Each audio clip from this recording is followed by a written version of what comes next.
Hi guys, welcome back on my YouTube channel agriculture future. और आज हम क्या पढ़ेंगे, पपाया। ठीक है, ये मेरी क्लास 4th है। इससे पहले मैंने 3 क्लासेस अपलोड कर दी हैं। देन पपाया के बारे में डिस्कशन करने से पहले एक छोटी सी रिक्वेस्ट है कि चैनल को सब्सक्राइब कर लो अगर अभी तक आपने सब्सक्राइब नहीं किया है। और ये जो है ये पपाया है। ठीक है, ऐसे प्लांट्स पे लगती हैं, इसलिए मैंने डायग्राम दिखाया ताकि थोड़ा ईजी हो, याद रहे। ठीक है, प्रैक्टिकली चीज़ें ज़्यादा याद रहती है। देन उसके बाद में फर्स्ट स्लाइड, 1 सेकेंड। ये क्या है, पपाया का फ्रूट। ठीक है, पपाया खाया होगा सबने। और उसके बाद में बात करते हैं इसके बॉटेनिकल नेम, प्रोडक्शन, उन सब के बारे में यानी कि डिटेल से। देन फर्स्ट ऑफ ऑल इसका जो साइंटिफिक नेम है या फिर बोलेंगे बॉटेनिकल नेम है वो है कैरिका पपाया। ठीक है, पीछे पपाया आ रहा है, ये देखो इसका मीन्स क्या है, पपाया। और ये पपाया का है। और उसके बाद में इसकी फैमिली की बात करें तो कैरिकेसी। ओके, ये देखो सी से बॉटेनिकल नेम शुरू हो रहा है, सी से ही कैरिका। उसके बाद में क्रोमोसोम नंबर की बात करें तो 2n=18 इसके क्रोमोसोम नंबर है। और ओरिजिन प्लेस यानी कि इसकी उत्पत्ति कहाँ पे हुई, तो ट्रॉपिकल अमेरिका के अंदर जो इसकी उत्पत्ति हुई। ठीक है, उसके बाद में है कि इंडिया के अंदर इसको 16वीं सेंचुरी के अंदर क्या किया गया, इसे इंट्रोड्यूस किया गया। और किसके द्वारा, जो पुर्तगाली थे ना, वो 16वीं शताब्दी के अंदर क्या हुआ कि भारत में आए। ठीक है, और क्या हुआ कि वो पपीता यहाँ पे अपने को दे गई, यही मानो। तो इंट्रोड्यूस किसने किया, पुर्तगाली ने किया इंडिया के अंदर 16वीं शताब्दी में। ठीक है, इसके बाद में एरिया और प्रोडक्शन की बात करें तो एरिया सबसे ज़्यादा कहाँ है, एरिया का मीन्स क्या है कि सबसे ज़्यादा ग्रो कहाँ किया जाता है। इंडिया के एरिया की बात कर रही है अपनी, तो गुजरात में सबसे ज़्यादा एरिया के अंदर ग्रो किया जाता है। ठीक है, उसके बाद में आंध्र प्रदेश है और 3rd नंबर पे कर्नाटका। ओके, और प्रोडक्शन की बात करें कि प्रोडक्शन सबसे ज़्यादा कहाँ होता है, देन आंध्र प्रदेश में। और 2nd नंबर कौन है, गुजरात। और 3rd कौन है, कर्नाटका। ठीक है, प्रोडक्शन का मतलब क्या है, एक एवरेज लिया जाता है कि कोई भी एरिया है। ठीक है, मान लो कि जो आंध्र प्रदेश है उसके ओवरऑल जितना भी मतलब है उसके टोटल जितनी भी जगह पे जो पपीता है ग्रो किया जाता है। ठीक है, तो वहाँ पे जो प्रोडक्शन है वहाँ से जो एवरेज प्रोडक्शन निकलती है वो। ठीक है, और उसके बाद में बात करेंगे papaya is a high cross pollinated crop. ठीक है, हाईली क्रॉस पॉलिनेटेड का मीन क्या है कि ये क्रॉस पॉलिनेटेड क्रॉप है। एक टर्मिनोलॉजी आती है सेल्फ पॉलिनेशन, क्रॉस पॉलिनेशन और ओपन पॉलिनेशन। ठीक है, तो क्रॉस पॉलिनेशन और सेल्फ पॉलिनेशन का देख लेते हैं। ये एक प्लांट है। ठीक है, ये प्लांट का फ्लावर है और ये कोई दूसरा प्लांट है और ये उसका फ्लावर है। ठीक है, फ्लावर के अंदर 2 पार्ट होते हैं, एक मेल पार्ट होता है और एक फीमेल पार्ट। ठीक है, देन ये वाले मान लो कि मेल पार्ट है, बीच वाला फीमेल। ठीक है, तो इसके जो ये पोलन है, इस जो मेल पार्ट की जो है पोलन, ठीक है, वो मान लो कि इसकी स्टिग्मा पे आके गिर गए। ठीक है, ये तो क्या हुआ, क्रॉस पॉलिनेशन यानी कि दूसरे पे गिरना। ठीक है, और क्रॉस सेल्फ का क्या मतलब होता है कि इसके खुद के पोलन खुद के स्टिग्मा पे ही गिरे, वो है सेल्फ पॉलिनेशन। ठीक है, देन आगे क्या है, yellow fruit colour pigment of papaya. Papaya का जो फ्रूट होता है वो येलो कलर का होता है। ठीक है, तो उसमें येलो कलर होने का कारण क्या है, तो क्या है, कैरिका जैंथीन पिगमेंट पाया जाता है जिसके कारण कि क्या होता है, येलो कलर होता है। ठीक है, उसका येलो कलर होता है। उसके बाद में latex is obtain from green papaya fruit. ठीक है, और जब ग्रीन पपाया जब ग्रीन होता है तो उससे एक मतलब कि कह सकते हैं मटेरियल को किया जाता है जिसे क्या बोलते हैं, लेटेक्स। ये वाइट कलर का होता है, मिल्की टाइप। ठीक है, दूध की तरह का। उसके बाद में enzyme present in dry latex of papaya. जो एंजाइम प्रेजेंट होता है किसमें, जो लेटेक्स अपनी ड्राई स्टेज के अंदर जो लेटेक्स लेते हैं, अभी मैंने बताया ना कि लेटेक्स लिया जाता है ग्रीन पपाया फ्रूट से। तो उसमें जो प्रोटीन पाया जाता है, सॉरी एंजाइम पाया जाता है, वो एंजाइम कौन सा है, पेप्सिन। ओके, ये क्वेश्चन इंपॉर्टेंट है, कई बार पूछा जाता है। और उसके बाद में है सॉइल पीएच यानी कि कितनी सॉइल में ग्रो, कौन सी सॉइल पीएच हो जिसमें कि हम पपाया को ग्रो कर सकते हैं। तो 6 से 7 जिस जमीन की या जिस सॉइल की, जिस लैंड की पीएच हो वहाँ पे आसानी से ग्रो किया जा सकता है। फिर बात करें इन्फ्लोरेसेंस की, तो इसका इन्फ्लोरेसेंस क्या है, साइमोस टाइप का होता है। और फ्रूट टाइप की बात करें तो फ्लैशी बेरी टाइप का होता है। ठीक है, आगे मैंने इसका एक डायग्राम भी दिया इन्फ्लोरेसेंस का। ये देखो, ये क्या है, इस टाइप का होता है इसका फीमेल फ्लावर और इसका मेल जो मेल फ्लावर है वो इस टाइप का होता है। ओके, और ये क्या है, बाइसेक्सुअल फ्लावर। और उसके बाद में इडेबल पार्ट है जो वो कौन सा है, मीजोकार्प, ठीक है। इसमें एंडोकार्प, मीजोकार्प बहुत सारे होते हैं। जब हॉर्टिकल्चर की करेंगे ना थ्योरी में तो उसमें बताऊंगी मीजोकार्प वगैरह क्या होती हैं, ठीक है। एंडोकार्प इसके अंदर का भाग खाते हैं ना, लेकिन बीच वाला, बिल्कुल बीच वाला नहीं खाते, वरना वो एंडोकार्प हो जाता है, ठीक है।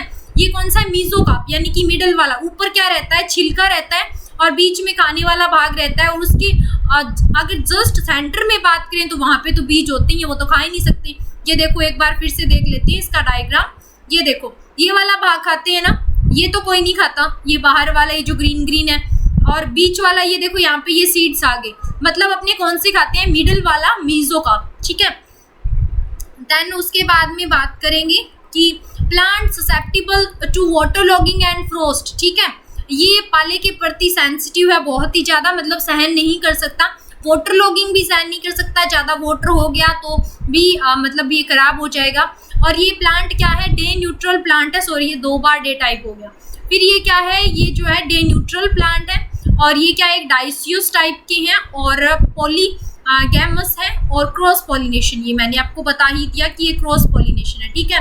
कॉमर्शियली प्रोपेगेटेड बाय सीड, यानी कि ये प्रोपेगेट, यानी ये प्लांट जो है ये जर्मिनेट होता है तो किसके थ्रू होता है, then by seed, okay, seed के द्वारा होता है। तो इसके जो 1 ग्राम, अगर 1 ग्राम बीज की बात की जाए तो 1 ग्राम में कितने बीज, कितने बीज होते हैं, कितने सीड आ सकते हैं, तो 50 to 80 सीड 1 ग्राम में आती हैं, ठीक है।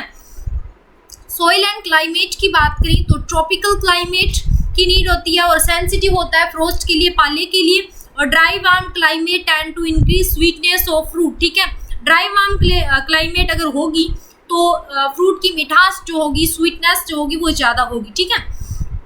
बात करें टेम्परेचर की तो कल्टीवेशन करते टाइम 30 से 35 डिग्री होना चाहिए, और जर्मिनेशन के टाइम भी 30 से 35 डिग्री होना चाहिए, और ग्रोथ के टाइम 21 से 33 डिग्री सेल्सियस, ठीक है। जर्मिनेट मतलब जब पौधा निकल रहा है तो उस टाइम, और ग्रोथ मतलब जब पौधा अपनी मतलब पूरी स्टेजेस को पूरा कर रहा है तो वो ग्रोथ स्टेज है, ठीक है। उसके बाद में सोविंग टाइम की बात की जाए तो 3 सीजन में ऑटमन, मॉनसून और स्प्रिंग। ऑटमन का क्या रहता है, अक्टूबर से नवंबर में की जाती है, और जून से जुलाई जिसे मॉनसून सीजन में की जाती है, और स्प्रिंग की बात करें तो फेब या मार्च में की जाती है, ओके। सीड रेट और स्पेसिंग की बात करें तो सीड रेट मतलब एक हेक्टेयर के लिए मान लो तो कितनी सीड रेट है। गायनोडायोसियस की बात करें तो 200 से 300 ग्राम, ठीक है, और डायोसियस की बात करें तो 400 से 500 ग्राम। ये टर्मिनोलॉजी मैं आपको जेनेटिक्स में क्लियर करूंगी, ठीक है, विद एग्जांपल्स। और प्लांट स्पेसिंग की बात करें 1.8 इंटू 1.8 मीटर। प्लांट की स्पेसिंग मतलब कि एक प्लांट ये है, एक प्लांट ये है, इन दोनों के बीच की जो दूरी है ये प्लांट स्पेसिंग है, तो ये कितनी रखेंगे 1.8 इंटू 1.8 मीटर। और इस प्रकार अगर हम रखेंगे तो 1 हेक्टेयर के अंदर 3000 प्लांट लगाए जा सकते हैं अगर हम इस स्पेसिंग को फॉलो करें। उसके बाद में हाई डेंसिटी की बात करें। हाई डेंसिटी का मतलब क्या है कि कोई पर्टिकुलर एरिया है उसमें ये जो स्पेसिंग हमने ऊपर रखी है नॉर्मल स्पेसिंग है 1.8 मीटर, लेकिन हाई डेंसिटी मतलब हमें ज़्यादा प्लांट लगाने हैं, ठीक है। तो हमें क्या करना पड़ेगा, प्लांट को थोड़ा नज़दीक लगाना पड़ेगा, ठीक है। तो उसमें क्या होता है 1.5 इंटू 1.5 मीटर रखा जाता है, और इस मेथड से हम 6000 प्लांट पर हेक्टेयर लगा सकते हैं, यानी कि इसका डबल, ठीक है। और उसके बाद में इसका एग्जाम्पल कौन सा, एक वैरायटी है पूसा नन्हा, जो कि इसका बेस्ट एग्जाम्पल है। पूसा नन्हा के फ्रूट इस टाइप के होते हैं। नॉर्मल फ्रूट मैंने आपको दिखाया था, थोड़ा ऐसा लंबा टाइप का होता है, वो रेड वेराइटीज होती हैं, और पूसा नन्हा का इस टाइप का होता है। फिर फ्लोवरिंग टाइम की बात करें, फ्लावर्स कब निकलती हैं, जुलाई से सितंबर में इसके फ्लावर निकलती हैं, और फ्रूटिंग कब होती है, फरवरी से जून के अंदर। और जो डायोसियस है उनमें कब होती है, डायोसियस के अंदर मेल और फीमेल का रेशियो, यानी कि मेल प्लांट्स कितने रखे जाते हैं और फीमेल प्लांट्स कितने रखे जाते हैं, ठीक है। तो मेल प्लांट कितने रखे जाते हैं 1 और फीमेल 15 से 20, ठीक है, बिकॉज ये क्रॉस पॉलिनेटेड क्रॉप है, ठीक है। इसमें मेल फ्लावर अलग प्लांट पे लगते हैं और फीमेल फ्लावर अलग पे, ठीक है। तो देन मतलब कि 15 से 20 तो फीमेल प्लांट्स को रख लिया जाता है, और एक प्लांट रखा जाता है मेल का, ठीक है, पर 15 से 20 फीमेल प्लांट्स के लिए, ठीक है। और इस एक प्लांट के पोलन से इन सभी का क्या किया जाता है, क्रॉस पॉलिनेशन करवाया जाता है 15 से 20 प्लांट का। उसके बाद में seedling are ready for transplanting within 45 to 16 days. ठीक है, सीडलिंग जो है वो रेडी हो जाती है कितने दिन में ट्रांसप्लांटिंग के लिए, तो 45 से 60 दिन में। मतलब हमने नर्सरी में लगाया, उसके 45 से 60 दिन बाद हम उसे क्या कर सकते हैं, बाग में या फिर जहाँ भी लगाना है वहाँ पे ट्रांसप्लांट कर सकते हैं। फिर है female flower production is increase in cool season and short day. Female flower का जो प्रोडक्शन है वो अगर कूल सीजन है, वो शॉर्ट डे है, तो क्या होगा, अच्छा होगा, या फिर मान सकते हैं इंक्रीज होगा, ज़्यादा होगा। ये हमने पढ़ ही लिया था, एक मेल 20 फीमेल। ठीक है, उसके बाद में इरिगेशन की बात करें तो पपाया और irrigated once in 8 to 10 days. ठीक है, 8 से 10 दिन की डिस्टेंस पे इसे इरिगेशन देनी चाहिए। और ग्रोथ रेगुलेटर की बात करें कि कौन कौन से ग्रोथ रेगुलेटर दिए जाते हैं, तो जीए दिया जाता है 50 ppm, और जो इथरेल है वो भी 50 ppm। ppm का मीन्स है पार्ट्स पर मिलियन। और उसके बाद में इंक्रीज द फीमेल नेसिंग। ठीक है, फीमेल नेस को इंक्रीज करने के लिए, और डायोसियस टाइप के प्लांट्स के अंदर फीमेल नेस को इंक्रीज करने के लिए। फिर है सुटेबल इरिगेशन मेथड कौन सा, यानी पपाया में इरिगेशन किस मेथड से की जाती है, रिंग मेथड से। इसका डायग्राम मैंने आगे दिखाऊंगी आपको, अभी मैंने इसकी जस्ट स्लाइड आगे वाली में किया है। फिर है protein present in pepsin, Papin जो होता है उसमें जो प्रोटीन परसेंटेज होता है वो 72.2% होता है। और जो रिंग मेथड है वो इस टाइप से होता है, जैसे कि मान लो ये एक प्लांट है, इसके बाहर ऐसी राउंड रिंग टाइप की स्ट्रक्चर बना दी जाती है, और ये दूसरा प्लांट है इसी प्रकार से बनाया जाता है, इसे रिंग मेथड बोलते हैं। ठीक है, इससे डिजीज वगैरह का डर कम रहता है। मान लो ये प्लांट है, इससे डिजीज होगी, अगर हम कोई दूसरा मेथड अप्लाई करेंगे तो वो वाटर यहाँ से होके इसमें भी आएगा, तो हो सकता है वो डिजीज इसमें भी फैल जाए। ठीक है, तो इससे ये डर नहीं रहता। उसके बाद में बात करें वैरायटी की, देन वैरायटी जो है गाइनोडाइसियस वैरायटी की बात करें तो सनराइज सोलो और पूषा मैजेस्टी, क्रूग हनी ड्यू और ताइवान सूर्या सोलो, मैंने इंपॉर्टेंट वैरायटीज़ को ही ऐड किया है जो एग्जाम में पूछी जाती है। और डायोसियस की बात करें तो पूसा गैंड, पूसा ड्वार्फ, को 5, पूसा नन्हा और को 1, 2 and 6। और हाईएस्ट पेपिन वैरायटी यानी जिनमें पेपिन की मात्रा अधिक होती है, पेपिन के लिए रिकमेंडेड की जाती है, देन CO5। ठीक है, और द वर्ल्ड की जो फर्स्ट ट्रांसजेनिक पपाया की वैरायटी है वो कौन सी है, सनअप है। ठीक है, ये भी इंपॉर्टेंट है। और उसके बाद में है बेस्ट फॉर पेपिन के लिए कौन सी बेस्ट है, ये था हाईएस्ट पेपिन जिसमें पाया जाता है, और ये है जो पेपिन के लिए बेस्ट है, तो कौन सी, पूसा मैजेस्टी और को 5। फिर हाइब्रिड की बात करें, हाइब्रिड वैरायटी कौन सी है, को 3 और को 4। फिर है निमेटोड रेजिस्टेंस वैरायटी कौन सी है, पूसा मैजेस्टी जो है वो निमेटोड रेजिस्टेंस है। फिर इंटरकल्चर ऑपरेशन की बात करें तो जो फीमेल और मेल का रेशियो रखा जाता है 2:1। ठीक है, यानी कि जो मेल प्लांट्स होंगे उनका डबल रखा जाता है फीमेल प्लांट्स को। फिर फर्टिलाइजर की बात करें तो 200 ग्राम नाइट्रोजन, फॉस्फोरस और पोटेशियम पर प्लांट दिया जाता है। ओके, ये याद रखना, पर प्लांट का बोला है। और फिर बात आई हार्वेस्टिंग की, तो first crop available in 12 to 14 month from the time of planting. ठीक है, जब हमने प्लांटिंग कर दी तो उसके 12 से 14 मंथ बाद क्या होगा कि हमें मिलने लग जाएगा जो प्रोडक्शन होगा। ठीक है, यानी कि 1 साल से लेके 1 साल 2 महीने तक। ठीक है, और एक बार रिवीजन कर लेते हैं जितना भी पढ़ा है। और 1 सेकेंड, ये पपाया का जो था प्लांट था, ये मैंने आपको दिखाया कि पपाया का फ्रूट था, ये मीजोकाप है जो हम खाते हैं। ठीक है, और ये बीच में जो है ये सीड है। बोटेनिकल नेम था कैरिका पपाया, और फैमिली थी कैरिकेसी। 2n=18 और ट्रॉपिकल अमेरिका जो इसका ओरिजिन प्लेस है। 16th सेंचुरी में पुर्तगालियों के द्वारा इंडिया में लाया गया, और एरिया में सबसे ज़्यादा गुजरात है, सेकंड आंध्र प्रदेश, फिर कर्नाटका। प्रोडक्शन की बात करें तो आंध्र प्रदेश, गुजरात और कर्नाटका।